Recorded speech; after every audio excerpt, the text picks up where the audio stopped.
শত বাধা বিপত্তি পেরিয়ে অবশেষে এক হলো সূর্যদীপা। হ্যাঁ বন্ধুরা, আমরা এমনটাই দেখতে পাবো অনুরাগের ছোঁয়া ধারাবাহিকের আজকের পর্বে। দীপা যখন ডিভোর্স পেপারে সই করতে যায় তখন চারু বলে, কেন সই করছো এসজি? যাতে আমি আর এসএস একসাথে থাকতে পারি, তাই তো?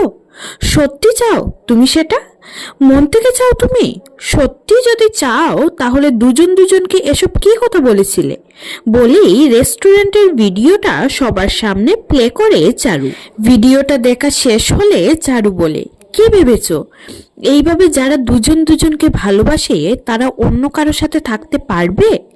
কেন তাহলে এইসব করে তোমরা আমার লাইফটা নষ্ট করতে যাচ্ছিলে বলো তো? তখন সোনা বলে, মা বাবা তোমরা ক্যাফেতে গিয়ে এইসব বলেছো দুজন দুজনকে? মা তুমি কেন ডিভোর্স পেপারে সই করতে যাচ্ছিলে?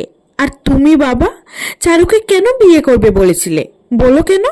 এসবটা শুনে দীপা বলে, তার আগে আমার একটা প্রশ্নের উত্তর চাই। এই ভিডিওটা কে করেছে? মানে আমাদের আশেপাশে তো কেউ ছিল না, তাহলে এত কাছ থেকে এভাবে কে এসব করলো? তখন সাক্ষ্যদেব ওদের ফটোটা দেখিয়ে বলে, এটা আমরাই ছিলাম।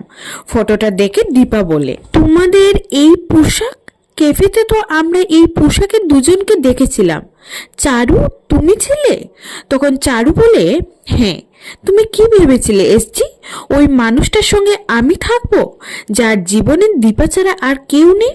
এটা আমি খুব ভালো করে বুঝতে পেরেছিলাম। সূর্য দীপা ছাড়া থাকতে পারবে না, ও দীপা ছাড়া ইনকমপ্লিট। আর এসজি তোমরা দুজন দুজনের। এই পৃথিবী এদিক ওদিক হয়ে যাক, কিন্তু এটাই সত্যি। তখন সোনা বলে, কেন মা? আমার কিছুদিন পর নতুন জীবন শুরু হবে। কেরিয়ারের জন্য হয়তো আমি এখানে থাকবো না, বিদেশে চলে যাব।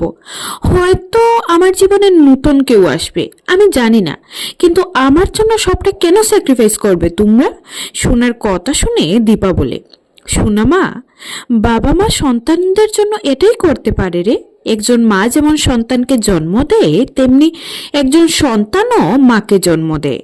তারপর কাকিয়া উর্মি এবং চারু মিলে দীপাকে নিয়ে যায় তৈরি করতে। ওরা দুজনে তৈরি হয়ে এলে সোনারূপা গিয়ে ওদের বাবা মাকে নিয়ে আসে বিয়ের মণ্ডপে।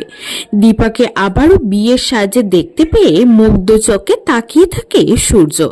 তারপর এক এক করে ওরা মালা বদল করে আবারও সাত পাকে বাঁধা পড়ে। তারপর সূর্য আবারও দীপার স্মৃতি সিঁদুরে রাঙিয়ে দেয়। বিয়ে শেষ হলে উর্মি বলে, তাহলে দাদাই কেমন লাগছে আপনার? আপনি খুশি তো? তখন সূর্য বলে, আমি আজ সবাইকে পাশে পেয়েছি, আজ আমি খুব খুশি। তারপর দীপার হাতটা ধরে সূর্য একটা কবিতা আবৃত্তি করে। কবিতাটা শুনে দীপা চিন্তিত হয়ে বলে, কেন মৃত্যুর কথা মনে আনছেন ডাক্তারবাবু? তো বন্ধুরা, আবার কি নতুন কোনো ঝড় আসতে চলেছে সূর্য দীপার জীবনে? তোমাদের কি মনে হয়?